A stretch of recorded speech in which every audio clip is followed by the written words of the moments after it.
it's not so hard to find a buyer for you.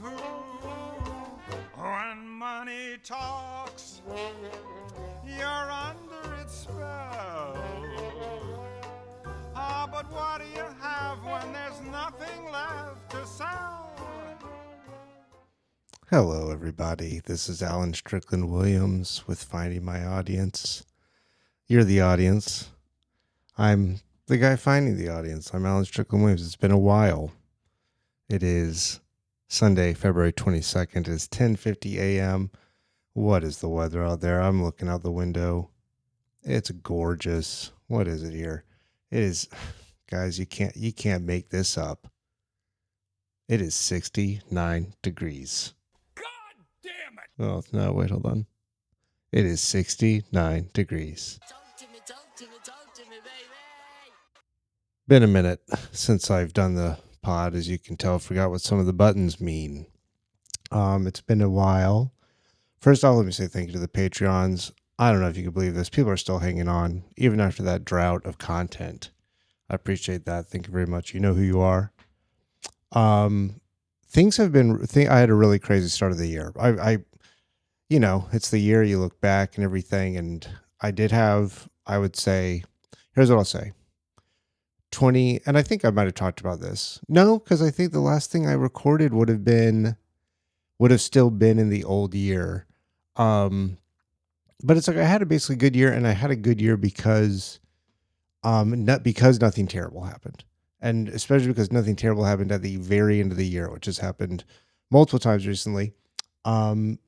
Looking back last year, there's really one day that I think was bad. And even that wasn't that bad. So that's new. But of course, 2026 right away just kind of put everything in disarray. I really feel like whatever I just said, February 22nd, I feel like this is the first weekend I've kind of been able to chill and get my bearings. Basically, January is when my birthday is, so I had the plan to, and work was kind of slow at the beginning of the year, which was super nice. I had my own stuff going on, but it was very, not even slow. It was just extremely manageable. It's like, oh, if it was like that all the time, it'd be great. And I took some time off because I didn't do anything for my birthday. I turned 39 again. I'm not going to throw myself a party at this point in my life. And my friends aren't either, as I found out. No, I'm just kidding. But I was like, I'll go on a trip, and I've got one of these dumb credit cards with points, and like you get like a free ticket for flight. So I brought my friend who was also having her birthday around the same time, and went to Turks and Caicos. And I know, poor me, right? But it was great. But the thing that happened that really was sort of the issue is like right before it happened, not right before, but basically a couple weeks out before it happened, it became very apparent that my maternal grandmother if she wasn't about to, things were getting bad. She was 90, what was she, 91? Or it's just somewhere around there. Tough old broad. And basically like right before I left for that trip, I think is when, I can't remember now, it's been kind of a blur, but I think that's when everything sort of hit the fan. It's like, okay, it's over. And she made the choice to like, this was in Florida. You can't do, it's not like Canada where they'll help you, say goodnight, which everyone's getting really up in arms about. There's a kid that had seasonal affective disorder, and they have like an assisted, I don't know what the correct term is. I think the acronym is MAID, but I don't know what that stands for. But basically it's Kevorkian stuff. It's you choose that you don't want to live anymore, and there are ways to do it humanely, and you go with some lethal drug or something. And this kid, and he was, he wasn't really a kid. He was in his 20s, I think. And it's not funny or what, I've known people that have taken their lives and everything, but, and actually some of those situations were kind of funny, but, the kid, they, in the headlines they all say he had seasonal affective disorder, and of course, you know, pro, individual liberty Republicans, conservatives, whatever you want to say, they're all up in arms. Sort of the just generic anti-Canada thing. More on that later. But the reason was, in all the headlines it said that the kid had seasonal affective disorder, and of course the family was very upset. And people are attacking the doctor, I guess, that is in charge of this program or was personally with the kid. I don't know, but people are really up in arms about it. Touchy issue. I get that, but what I don't understand is how people really can't wrap their heads around this. Can you imagine having seasonal affective disorder, depression, whatever you call it, in Canada? Canada, it's like it's just a big piece of ice. It's always like Game of Thrones winter there. I think you just got to consider that. It is not. It is. It is literally this time of year. I'm always like, thank God I live in Los Angeles. I can't imagine New York. They just keep having snow days, and no thanks. That's not my bag. That's not what we're doing. So anyway, right before I go on this trip, she dies, and so then it's basically like, okay, I'm like literally making plans to go home while I'm at the airport to go on this trip. And so it was just, it was a good trip. It was, I mean, the thing I'll say about Turks and Caicos is like, the water really looks like that. That's sort of why I wanted to go. I was like, does the water really look like that? The water really looks like that. Crystal blue clear, like an old video game. You can just see, and I guess the reason why that is because it's shallow and it goes out for a long time. And it's white sand. But also I guess it's just like those Caribbean waters are not very nutritious for like whatever they call those little things, plankton, zooplankton. I forget. There's some word. There's some word for. I used to know all this stuff, but there's not a lot of things to eat, so there aren't There aren't bigger things to eat. The little things, and there aren't bigger. So there's just not a lot of activity. There's not a lot going on. And so it really was like that. The weather was like touch and go, but that was incredible. It was like this crystal blue water, and then just the darkest black clouds all the way filling the entire sky. And then it's just horizon point where it's just like smoke black eternity, and then just the most crystal blue water. And then it's like the really light water is when it's shallow, and the deeper ocean floor makes it more blue. So it's this cascading light blue, dark blue. Like it reminded me of like Hockney. It reminded me of like a Hockney painting. I don't know if David Hockney. This is like great blues, and then also this guy Ellsworth Kelly. He does these like monochromatic or trichromatic modern art where it's just like, I think he was inspired by old TVs. They used to have like I think it's called cathode ray tubes, and they would just shoot out either, I think basically the options were red, green, or blue, and different variations of that. So if you got really close to an old TV, you would see these little red, green, blue, or maybe red, blue, green iterations like right in front of your eyes. And so he would basically replicate that in like modern art way.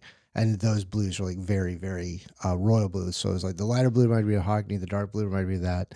And it was just gorgeous. And we had a lot of fun. I will say, I think next time I haven't gone on a trip with someone in a long time. And we had a nice room. We had plenty of room, 2 sinks, great. But I think we did 3 nights. I think next time if I travel with someone else, it's going to be 2 nights. I just can't do it. I just can't do it. It's just too much time. I really don't need to be around another person for longer than I want to say 6 hours. I want to say with it, or if as long as I can have a little moment to like chill, doesn't even have to be long. Then we can do another 6 hours, 12 hours, whatever. But anyway, so that was sort of my takeaway. But it was awesome. It was beautiful. We had a good time. We had a lot of fun. There's a casino there. drinks. We lost some money at the casino, but it was really funny because my friend I was with, I was like, oh, you got to watch her at a casino because she'll really gonna. Are you kidding me? Oh my god! Hold on. What the fuck? All right, we're back. Man, it's so annoying doing this. I'm glad I'm doing it, but it is just so annoying. It's just something always happens. Not great, Bob. Just something always happens. Give me your money. Sign up for the Patreon. There's a $1 tier. I can't believe I'm doing this. Okay, anyway, back to I forget what I was talking about. Talking about Turks and Caicos. Oh yeah, it was great. We went on an iguana tour, like kayaks, like see-through kayaks. Saw a baby shark, saw iguanas, saw so many sea turtles. It was cool. And we got time to just like hang on the beach, but and we went horseback riding. I've never really ridden a horse, and we went horseback riding, and you go like on the coast down like the water, into the water, and the horses will just go out there. That was pretty cool. That was really cool. And then it started raining on the way back, and it's interesting because the rain would kind of freak the horses out, and I thought it would be a lot more out of my element on a horse, but it was pretty like you really do just kind of go like, oh, it's okay, girl. And they're kind of like, oh, okay, it's okay. And they kind of chill. So that was interesting. And we had a good time, a lot of good food. Went to the thing to do there is the fish fry. I think it was on Wednesday night. And it's sort of like people are selling wares, and then there's like a band and maybe an MC, and we walk up and and I got a Cuban cigar. Oh, it was awesome. I felt really cool. I'll put up a picture of me with a Cuban cigar if I can find it. Um, but it was really fun. It was a good time. Um, when we walked up to the function, and then it's like a fish fry, you get conch fritters or whatever. You can get a boozy drink out of a pineapple, that sort of thing. Buy your twerks and Caicos shirt. But when we got in there was like the MC had brought a guy on stage, and it was just like some average white guy, whatever. And I guess he just got divorced, and they were just like trying to find him a lady, and it was a fun time. It was a really fun time.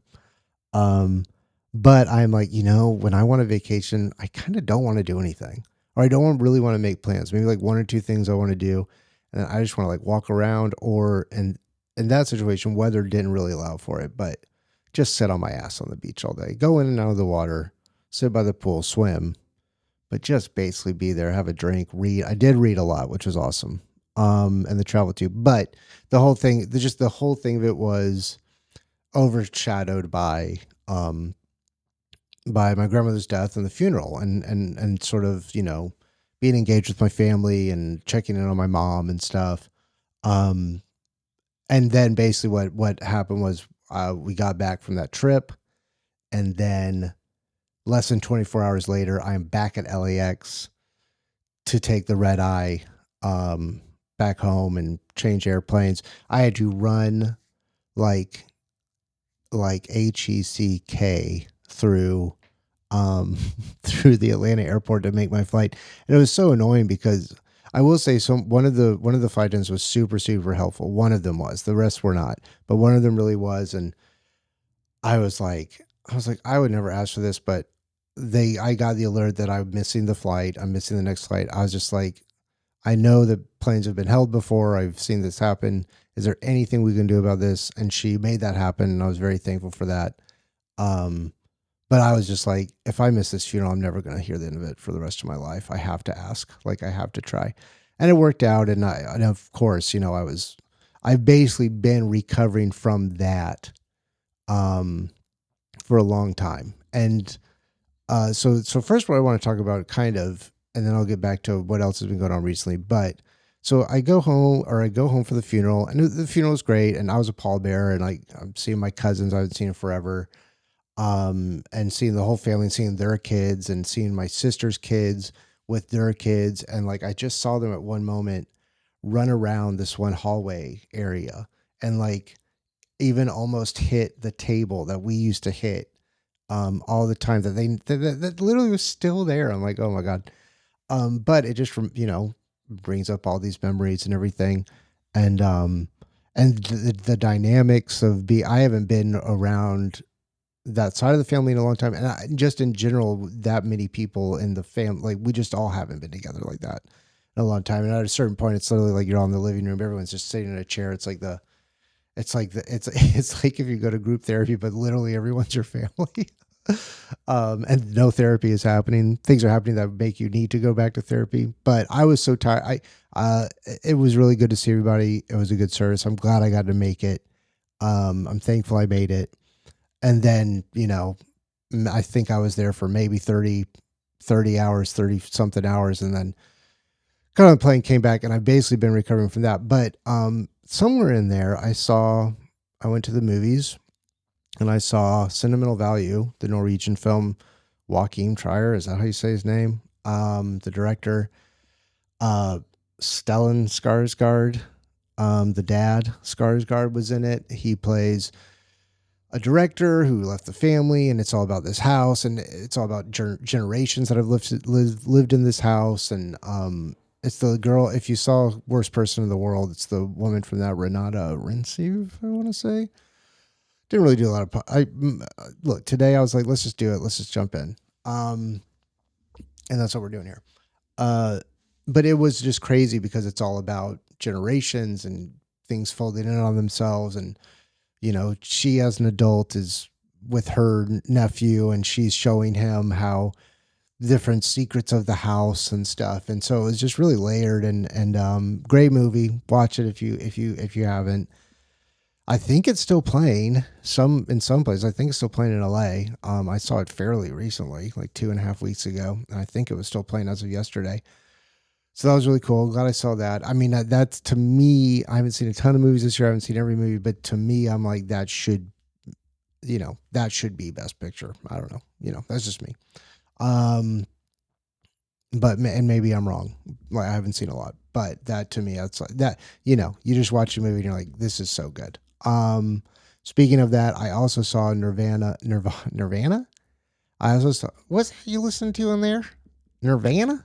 Um, I saw Nirvana, the band, the show, the movie. It's hilarious. You don't really need to watch anything. I'd seen a couple of the episodes, the webisodes back in the day. I had a friend that was obsessed with it. I like the guy. I think the really goofy guy that wears the fedora. His name is Matt Johnson, and he directed. I don't know if he wrote it. I think he wrote it too, probably. But the Blackberry movie, amazing. If you haven't seen that, watch that. And an interesting thing was the dynamic in that Blackberry movie was a more realistic, grounded version than the dynamic that exists in Nirvana, the band, the show, the movie. If you like comedy, go see it. You don't really need to know anything. There's a website you can watch a couple of webisodes. They kind of set it up using the old stuff. It's like they've been doing these two friends that are just trying to get a gig at the Rivoli, which let me look that up right now. Actually, was the Rivoli where Kids in the Hall used to perform? Kids in the Hall, the Rivoli years. So yeah, I thought that sounded familiar. It's I think they're in Toronto. And that's the whole conceit of the webisodes. Everything is always about trying to get a show at the Rivoli. Movies about that as well. I don't want to spoil it or anything, but go see it. It is so much fun. Um, go with a friend. I went. Did I go alone? No, I went. No, I went with my friend. Um, but you could go alone, but just don't turn away if like, oh, this theater is really crowded. Let's wait till go to the crowded theater, watch it with people. It is so fun. You will laugh so hard. It is funny in a way that is not mean, and that's not to say that there are not mean things that happen in the movie, and that it's not lacking depth. It's very rich, but it is just really fun. It's really fun, and it's kind of a better version. I bet if I rewatched whatever that crazy movie was called, by the Dan was it the Daniels? what was it called? Everything Everywhere All at Once or whatever. That crazy thing. I bet if I rewatched that, I bet if anyone rewatched it, they kind of be like, okay, we kind of went crazy with this. We maybe liked it too much. It was good. I again had a great time watching that. I don't think I would feel like that if I rewatched it again. I'm gonna go. I saw that. I saw Nirvana, the band, the show, the movie 2, 3 nights ago. I'm gonna go see it again today, just to kind of relive it. I haven't felt that. I haven't had to. I haven't had the feeling where I've wanted to watch a movie again in the theaters in a long, long time. So I'm going to. I'm gonna do it. Talk to me, talk to me, talk to me, baby. And also, it'll be fun because my friend asked me to go see the movie with her boyfriend, and I said I couldn't do it because I wanted to do this, I want to do some other stuff, and I've kind of been having a productive weekend. So I got the ticket, and assuming nothing crazy happens, I'm going to go and just be there and surprise them. I think we'll have a fun time there. Okay, so that's the movie roundup. But okay, so here's what else is going on. So I'm all exhausted from all this traveling, from work starting to pick up, from it being at least a little bit of winter here. There, we did have our sort of week of rain just recently, but I was having these symptoms like a not really a cold, kind of a cough, but not really like even a wet cough. Always good to talk about coughs and wet coughs. Excuse me, but it I took a COVID test. It wasn't that. So I was like, I don't know what's going on. And then sort of simultaneously, one of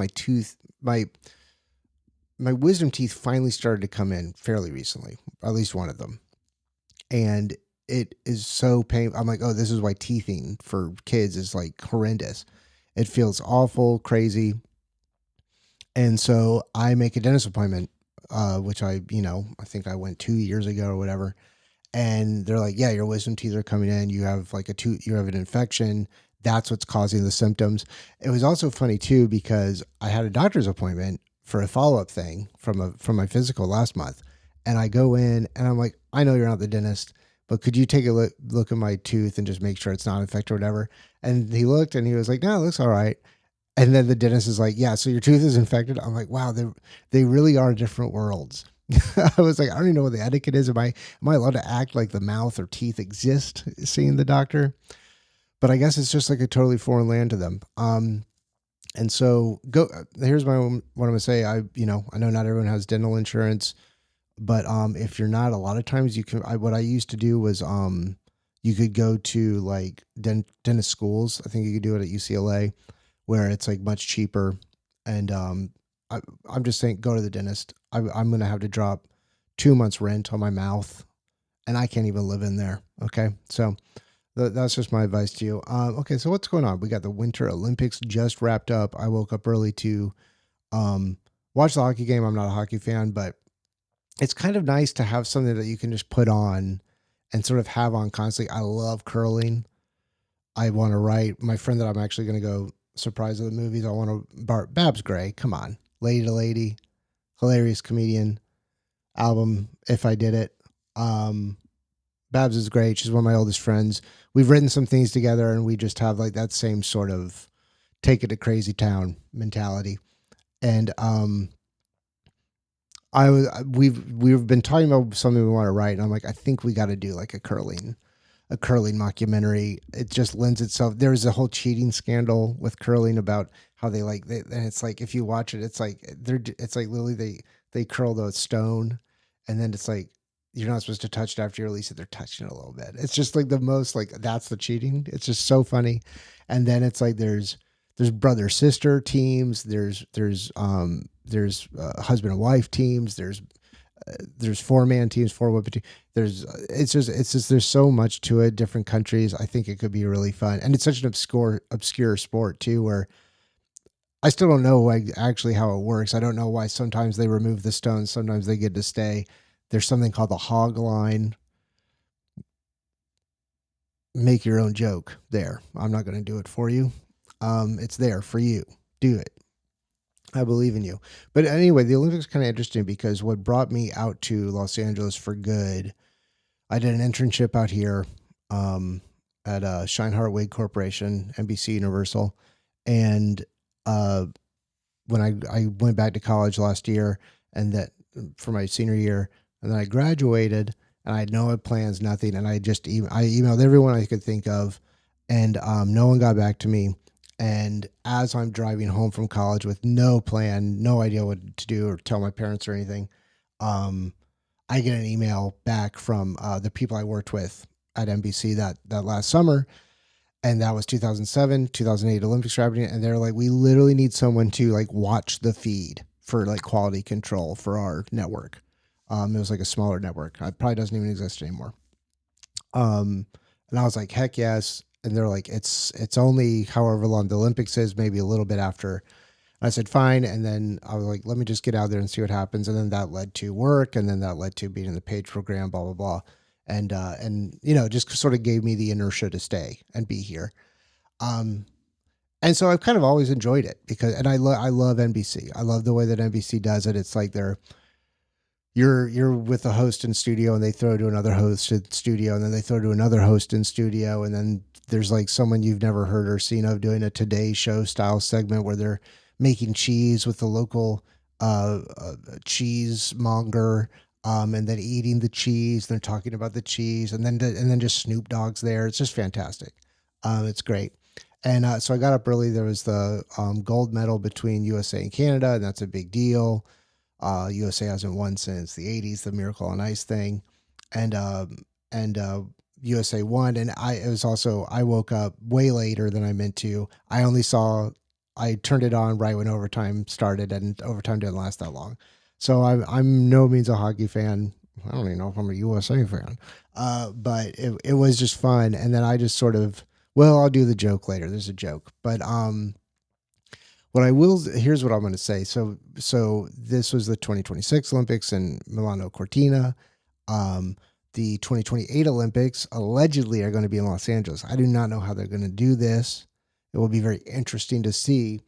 And then also, like, the head of the board of the Olympics is this guy named Casey Wasserman, who is entertainment exec, sports agent. I think he reps musicians, and he was mentioned a lot in the Epstein files. Pictures of him with Epstein. Epstein files. Wow, what do you say? Not great, Bob. Just crazy. Just it's actually true, and it's all crazy. And then they're trying to say it's not a conspiracy. And I'm like, they're literally emailing about it. Like, what? That's not a conspiracy? Okay, whatever. Wow. Guess I don't know a lot of stuff. Don't understand anything. But anyway, so this guy, they want him to step down from the Olympics board. He hasn't so far. The pressure is mounting. He probably end up doing so. But anyway, I have a friend from the Page program when I worked at NBC, where you're kind of like being assistants and working all over the company, who is now Casey Wasserman's seventh executive assistant. And he leaked these to me. And he also wanted me to say that Casey Wasserman never visited the island. He just watched the live feed. Okay, so he said I had to say that. So anyway, we've got some new categories for the LA Olympics when they come. You guys want to hear them? I feel like I'm going Bill Maher mode over here. New categories for the LA Olympics when they come in 2028. First up, we got driving while texting while parking at Trader Joe's. We got that. We've got synchronized DJing. That's pretty cool. We've got the 100-yard DoorDash. We've got making plans to meet someone for coffee when you have absolutely no intention to meet with said person for coffee. Of course, couldn't forget that. That's new. We've got the polycule relay. We've got the triathlon, cocaine races, clearly, DEI, BMX, skid rowing, and of course, we're going to do Olympic breakdancing to electric boogaloo. And they are going to actually change the name when it comes to LA in 2028. It's going to be the Ozempic Games. It's going to be the Ozempic Games.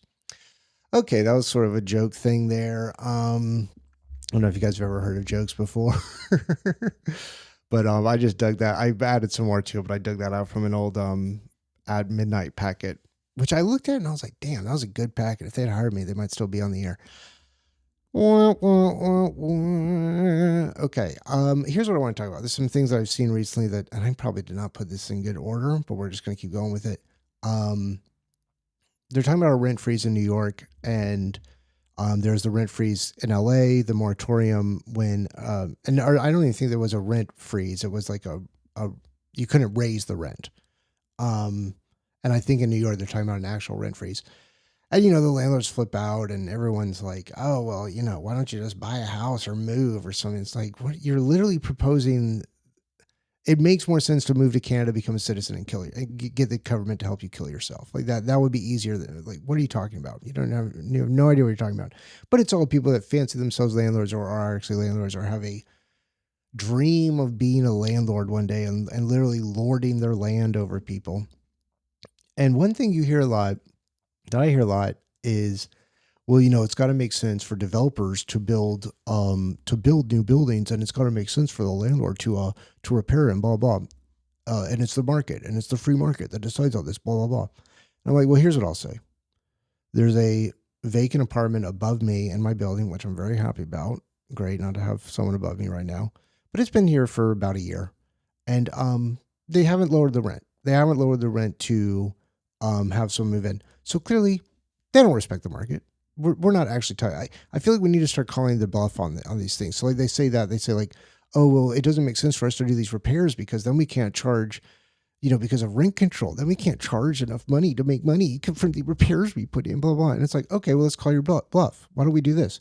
Why don't we come up with some sort of way where the lease also serves as a financial instrument of some sort where you get to, I feel like I just went Ben Shapiro mode there, financial instrument of some sort. But basically, where as you pay rent, you literally do the repairs, you pay for repairs that you want done yourself. And then that gives you ownership over the apartment. And maybe it doesn't even have to be like you own that apartment, you own whatever square footage percentage of the building.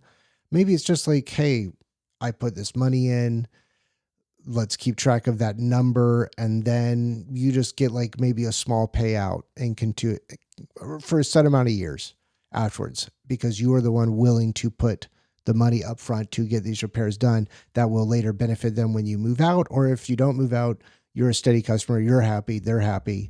They didn't have to pay any money for this stuff. But you suggest something like that, they're not going to do that because it's not really about that. It's not really about it, the monetarily making sense. It's more about just having this control and not relinquishing it. I don't know if anyone watched Boardwalk Empire. There's a great sequence or sort of story arc where the people that work at, this is like Atlantic City 20s, maybe even before that. And it's sort of like corruption and it's during Prohibition, and Atlantic City was like notably a place where you could, have a drink, and everyone was on the take and blah, blah, blah.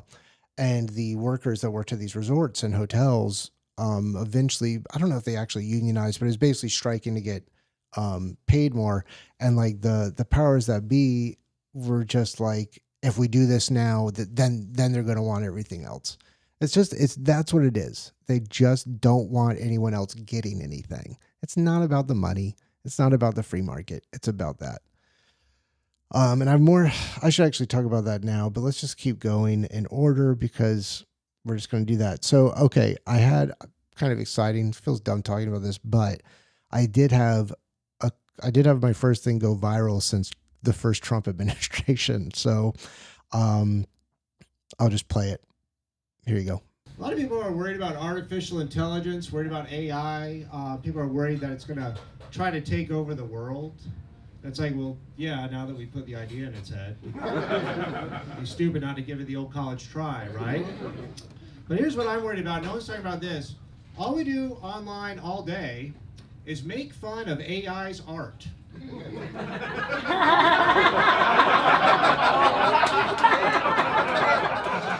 I don't know, we got some history buffs in the crowd.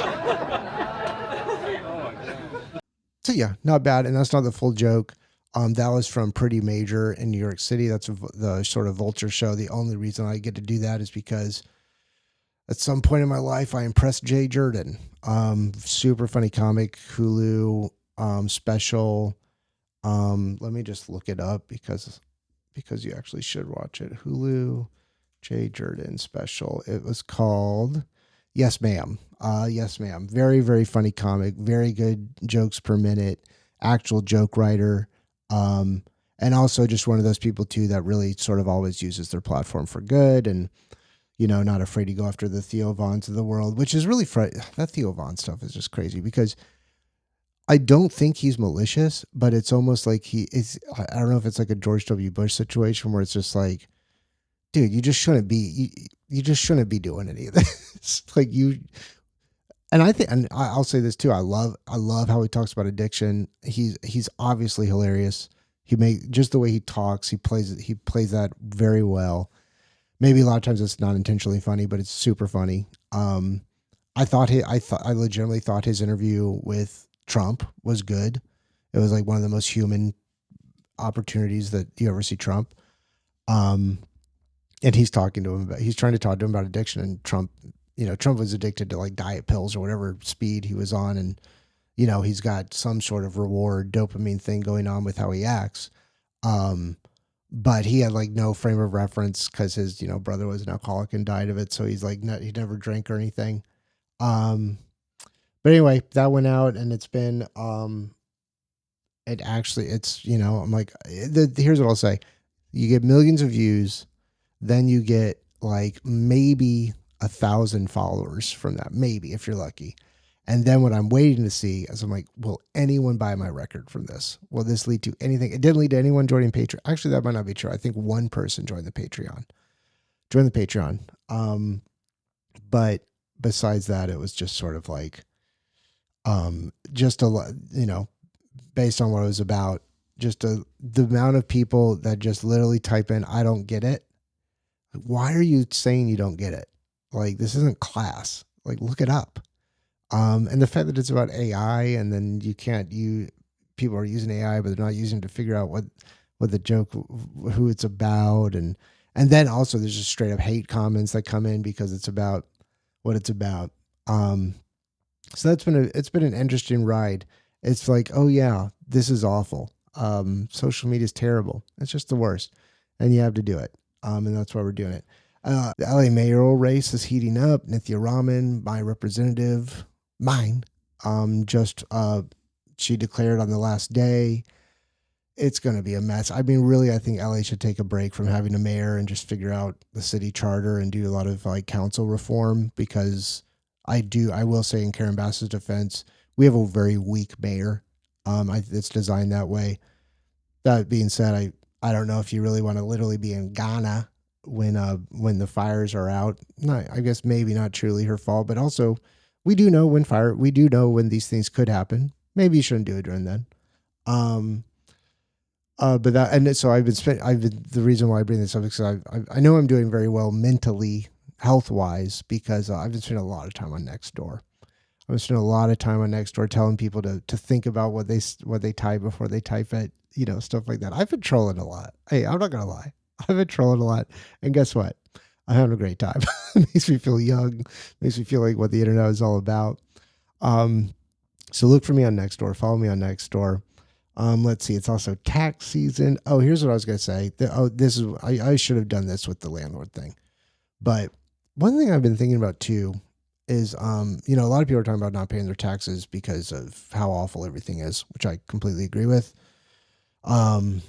I think famous friend of Epstein, Noam Chomsky, I think he only ever paid like half of his taxes. I think that was like sort of the thing that he did as a sort of continual protest. And it's funny because if you don't pay your taxes for that reason, you're considered a debtor to the United States government. If you don't pay your taxes by like lying and cheating, that makes you smart. But anyway, I've been thinking about, and just seeing too of just where everything is politically, and oh God, 2028 is going to be such a insane. 2026, the midterms are going to be awful. But I was thinking about like, I was thinking about my generation. You know what I mean? I was thinking about the generations below me, maybe the ones a little bit above me too, where it's like, we're not going to get Social Security, right? Like, we're not going to get that, right? They're going to make us work until we're like 75 or whatever. So, and I've been thinking about this too. It's like, you got people that are staying up, that are supportive of ICE and DHS and supportive of war and blah, blah, blah. And you've got people who aren't in support of that. You got people who are in support of education. You got people that are in support of fixing the roads, things like that. Local community stuff, taking care of other people, going to healthcare subsidies. What else can taxes be used for? That's it. But anyway, what I was thinking of, it's like, okay, so the way that like the rich elite kind of skirted around only having the same amount of literal votes as poor people is like PACs and super PACs, and then what Citizens United, the Supreme Court case, boiled it down to like money is a form of free speech essentially. And so if we allow that for that 1%, then why wouldn't we extrapolate it and have it be like, okay, you know, you can go on Amazon, you can order anything you want, you can watch anything you want. Um, you can get it in days. We are such a like, I want to do what I want to do society, but we aren't that way with the actual government. So it's like, here's my pitch: America Plus. You get to choose where your tax dollars go, and maybe it's one or two or three things, and then maybe through an audit system or something, we actually track those dollars. We see where people, people are, all this Kalshi prediction market stuff. Oh, that's okay. We want that, but we don't want to actually in practice be able to determine, well, if a rich person can say, I want my money to go to this candidate, so they say this thing and make this thing happen when they get elected, if they get elected, why can't we be like, okay, well, that's our money. You're taking it literally out of our paycheck. Then why don't we get to say what it goes to and say, okay, we're not going to get Social Security, so should we pay into it, right? So we take that out. We don't get it when we retire, which we won't anyway because we won't be able to. And instead, we take that money out of there, we put it somewhere else, or we get it and we keep it now, because it really is going to come down to, I really do, and maybe I have this perspective because I'm sort of like on my own person, not married, no kids, no interest, no problem. Talk to me, baby. But I really do think it's just like at this point, it's like it is kind of us versus the old people. And I think we should take care of our old people. I'm fully gonna step up to the plate when I have to and do whatever I can for my parents and all that good stuff. But it's us versus them. They've royally fucked us. So it's time to kind of fuck them back, right? Kind of take that money away from them, see how they like it, maybe force them to deal with us, et cetera, et cetera. We just got to take that power. So that's my pitch. I feel like if a candidate was very America Plus, choose your, maybe it's like a choose your own destiny sort of thing. We could work on it more, but there's something there. There's something there. It's going to get real nasty. Okay. So yeah, like I said, I've been trolling. What I like to do whenever it rains in California is I like to look up the drought map. And it's like crazy because I remember when I first moved here, it was literally like the darkest red. I think it was even more dark than red. It was like a black, in parts of the state. And I just went to the California one, and it's like literally the entire state. It's like a very tiny corner is abnormally dry, which is like the lowest level of drought. And that's more because of drought in Oregon and not in California. It's literally the northwest most part of the state of California. And then I was like, oh, let me compare this to the rest of the country. And there actually is like a little fun little slider tool where you can kind of see like from the previous week's reports to the new week's reports, and you can see it. And California has more drought-free land than anywhere else in the contiguous United States. So I thought it'd be fun to do this. I'll put it up on the screen, but here you go. I put that map up, and then I said, when I moved to LA 1 million years ago, it took about 100 days or so until it rained. Now California has more drought-free land than anywhere else in the lower 48. Thank you, Gavin Newsom. People got real bad about this. And some people got it right away, and which I always appreciate. But man, people just do not. And I'm sure it's happened to me too, where I've got caught up in something, and then like if I'd taken 1 second to look at the person's account, it's like 100% just dumbass. which you would see if you look at mine, you would see that too. But we're all worked up, and that's how they design it. But it is kind of annoying too, because I'm like, oh, this actually did work, and this got like, it didn't go like super viral or anything, but it got people talking, and that can keep that. Hey, you know what that does? That keeps you in the conversation. All right. Wow, we've been really kind of moving. This is a long one, and it's joke time, guys. It's joke time on Finding My Audience with Alice Sugar Williams. Speaking of the Olympics, I just want to say, considering the hockey result today, remember, Americans, while we must certainly be proud of USA Hockey's performance over our northern neighbors, Canada still has us on universal health care, which they're going to need after that beatdown. That got people really mad too. People are really mad about that. A lot of Canadians are being upset. Then these are just some less topical jokes. Fellas, girls like guys with big feet. So next time you fancy a woman, trip her. I need to word that better, but that's basically it. Now it should be like, maybe it should just start off like this. Girls like guys with big feet. So next time, fellas, trip her. There you go. I like the phrase child free. I'm glad that's making it out in the vernacular. I like it because it makes it sound like you're in remission. It's pretty cool. You know what my friends who are parents never think is funny? Wait, is that? Yeah. You know what my friends who are parents, let's try again. You know what my friends who are parents never think is funny? When their newborn is crying and I go, dang, looks like you got a real crybaby. Oh, this happened. Oh, I didn't say this too, but at the funeral, it was like they've lived in this house in this community for literally decades, their whole lives almost. And so many like different generations of people came to the funeral. It was really cool to see.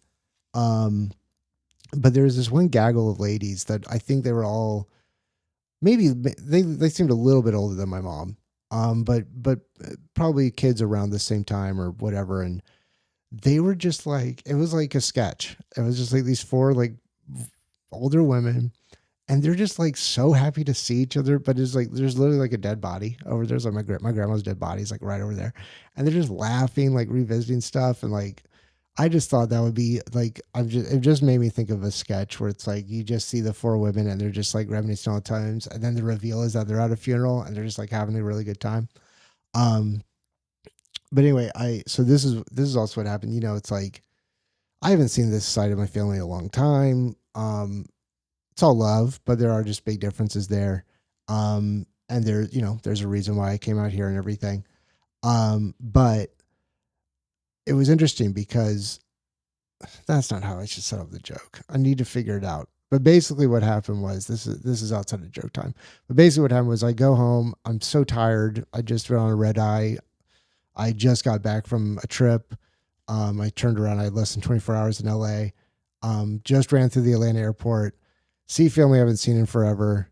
Immediately it's just like family stuff. Like immediately I forget what we were talking about, but there's something like right away my mom brought up something very traumatic. I forget actually what happened, but something traumatic. And we like me and my cousin were just going like, okay, we kind of got to talk about that now, I guess. But I will say, like, I realized the importance of going home and being with family during a time like that. And it was really powerful. But I think the most amazing thing that happened while I was there that I feel very grateful for was after the service, the funeral director came up to me personally and pulled me aside and said, "Just so you know, I've seen you on TikTok." And I'm like, "Wow, family's so important." It's something like that. I'll need to work on that more, but it's something like that. Okay. Oh yeah. Here's a really bad part about getting older. I just saw my whole family. We went out to eat. No one cared that I've cleaned my plate. I finished the whole thing. It was a lot. Chicken fried steak. It deserved a comment. All right. Next up, we got, tits or ass. I like kind eyes. That's stupid. Let's see. Do you guys know what I say do you guys know what I mean when I say life is a scam? And there's a moment when you realize life is a scam. Could be an incredibly traumatic incident, could be a parent leaving, could be a betrayal of a friend, things not working out. For me, it was when I was in second grade, and you had spelling tests. I don't know if you still have spelling tests, but we used to have spelling tests. And if you spelled all the words right, you'd actually get more words to be tested on the next week. Life is a scam, right? I remember one time, one of the bonus words I was so lucky to spell was porcupine. Porcupine? You think you're going to catch me with porcupine? Porq pine. All right? Don't even try it. I just gave the sex talk to my kid. Sorry, not my kid, a kid. And then what do we got here? Oh, Benson Boone just opened a restaurant where you can get large range. Benson Boone just opened a restaurant where you can get a large range of small Chinese dishes. Dim Sum Boone. Dim Sum Boone. I'm really trying to make Dim Sum Boone happen. Let's see. Okay, so I try not to be cynical, but it's just like everything just literally keeps getting bad, and worse. And I was trying to think, like, what was the last good thing that happened? Like, I'm like, was it gay marriage? Was that the last thing that happened that was just like unequivocally good? And then I was like, even with that, you still have to get married. It's not great. We just need more good stuff. I play a lot of chess online. I'm not good at it, but it's really fun. I'm really bad. But it's cool because next to your username, they put your country's flag next to it. So when I lose, I'm like, oh, well, clearly, Singapore has a better education system than America. But when I win, I'm like, USA, USA. It's always fun to beat someone from Israel. I will say that. Okay. Punch the monkey, the little monkey that everyone's really cute on because his mom left. And so now he has a stuffy. I got to say, we're just recreating JD Vance from First Principles. That's all that is. So be wary of Punch the Monkey. And then, oh no, I've got more than this. Oh, okay. All right. So here's a dog and cat thing I'm trying to work on. So it's like, I think that dogs are kind of better than cats for all the reasons I could get into, but we know them. The dogs are they smile, they look at you, they want to be around you, they love you. Cats don't need you, they eat your face when you die, blah, blah. But putting that to the side, I do think cat people are better than dog people. Because like what do you think of? You think of a crazy cat lady. She's got 17 cats, but they all stay inside her one room studio apartment. Dog people will bring multiple dogs into the grocery store. No shame.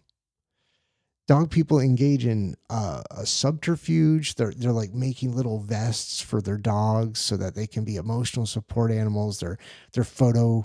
I know people that have like photoshopped forms to have with them so that their dog can be in the hotel with them. And that to me, that's rather feline. That's pretty sly. So I'm just saying, dogs may take it one-on-one against cats, but dog owners just the worst. Just the worst. This isn't a joke. Why is this here? Sketch. Oh, it's pretty high last night. I just thought of a sketch where it's just a father and son go out to play catch.